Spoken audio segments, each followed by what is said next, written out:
Covid home care के नियमों के अनुसार किन बातों का पालन करने की आवश्यकता है? घर बैठ के आप क्या कर सकते हैं? राइट। घर बैठ के आप, बाकी लोग संक्रमित नहीं, आजकल जो आ रहे हैं सारे के सारे घर जो काम वाली आती है वो भी संक्रमित है, सबके सब संक्रमित है। उसमें घर के अंदर अंदर आइसोलेशन की जरूरत नहीं, वो बाहर न जाए।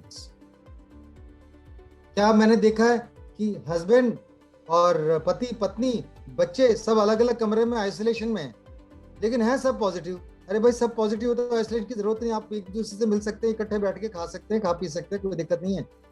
इस बार में एक थोड़ी सी दिक्कत है इस बारी के संक्रमण में कि 30% लोग जो हैं नेगेटिव निकलते हैं बट होते पॉजिटिव। तो अगर उनमें खांसी, नजला, जुकाम बाकियों के साथ हुआ है या 1-2 दिन के बाद हुए, समझ के जाइए कि इनको कोरोना है। टेस्ट है तो भी, ना है तो भी अपने आप को मानिए कि वो पॉजिटिव है, ठीक है। लेकिन अगर कोई नेगेटिव है घर पे, वो आइसोलेट रहे, बाकी लोग अपने घुल मिल सकते हैं।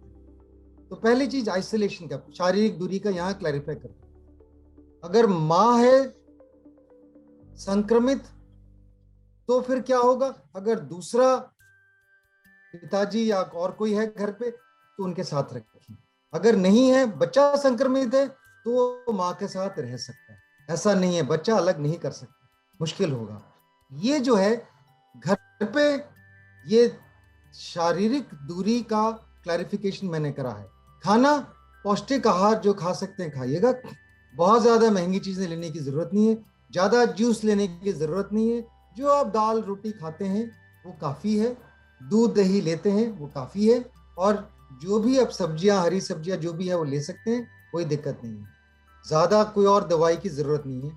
3 चीजों का ध्यान रखें, विटामिन बी, विटामिन सी और विटामिन डी। डी का एक अलग किस्सा है, क्योंकि ये रिसर्च में आया है कि शायद डी से कुछ फायदा होता है शुरुआत के फेज में, इसलिए देते हैं, लेकिन मालूम नहीं इसका फायदा होता है नहीं होता। लेकिन हाँ, नुकसान नहीं है, और आजकल सब में पोल्यूशन की वजह से सब में डी की कमी है, तो हम दे देते हैं, उसमें कोई नुकसान नहीं था। तो बी सी डी, मैं बोलता हूँ Bombay, Chennai, Delhi, B C D vitamin आप ले लीजिएगा। साथ में पैरासीटामोल रख लीजिएगा, और पैरासीटामोल आप जो है लोगों को बुखार पे दीजिए। लेकिन एक और क्लैरिफिकेशन करूंगा, पैरासीटामोल जो है सारा टाइम खाते रहते हैं, वो सवेरे दोपहर शाम, उसमें गड़बड़ रहता है। अगर 4-5 दिन में अगर सवेरे दोपहर शाम पैरासीटामोल खाए चले जा रहे हैं क्योंकि बदन में दर्द है, तो चौथे दिन का और पांचवें दिन वाला जो बुखार है वो आप छुपा दोगे, वो मत करिएगा। 4 दिन के बाद आप पैरासीटामोल मत खाइएगा। अगर बदन में दर्द नहीं है और बुखार नहीं है तो मत खाइएगा। देखो कि 5वें दिन बुखार आता है नहीं आता, बगैर पैरासीटामोल। अगर आता है फिर देखो उसका आगे करना। इस दौर में आपको कोई और दवाई की जरूरत नहीं है, ध्यान रखें। और वायरस की बीमारियों में रेस्ट जरूरी होता है, तो ज्यादा कुछ काम ना करें, ताकि भारी शारीरिक काम, भारी शारीरिक व्यायाम ये ना करें, उसमें नुकसान हो सकता है। आपको बदन में दर्द ज्यादा होगा, तकलीफ ज्यादा होगी, बीमारी ज्यादा लंबी चलेगी। एक खतरा मैं बताता हूँ, अगर आपने स्टेरॉइड शुरू में ले लिया, जब आपको पहला लक्षण हुआ, कल एक मरीज था जिसको मैंने समझा, उसको समझ में नहीं आया, तो जैसे ही बुखार शुरू हुआ दूसरे दिन अपने मम्मी को बोलता है मेरे को डॉक्टर से बोल के स्टेरॉइड दिला। तो मम्मी ने मेरे को फोन करा, मैंने कहा नहीं देना, बिल्कुल नहीं, खतरा है, क्योंकि अगर दोगे तो वायरस ज्यादा देर तक आपके शरीर में पनपेगा, तो ये नहीं होना चाहिए।